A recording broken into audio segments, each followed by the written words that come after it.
In this video, I'll be showing you how to buy Spotify Premium on iPhone. It's a very simple method, so if you find this video helpful, be sure to drop a like and subscribe.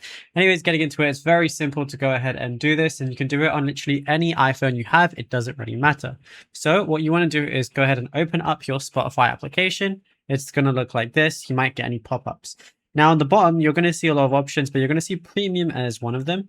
And as you can see, I don't have premium. Now, if you're an individual, it shows you exactly what you get with an individual membership. It shows you a student membership, exactly what you get as well, including a discount. And there's also duo and family membership. So if I want individual, all I would have to do is get started. It says subscription changes happen outside the app.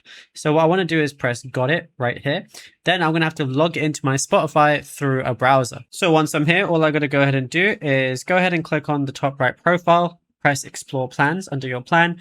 And it's going to say try 1 month for, right now there's an offer right now. I can try 1 month for completely free. And then it starts charging me after. So I can go ahead and press that right there. It's going to show me exactly what it's going to be. And then I can go ahead and check out using a card. And yeah, it's as simple as that.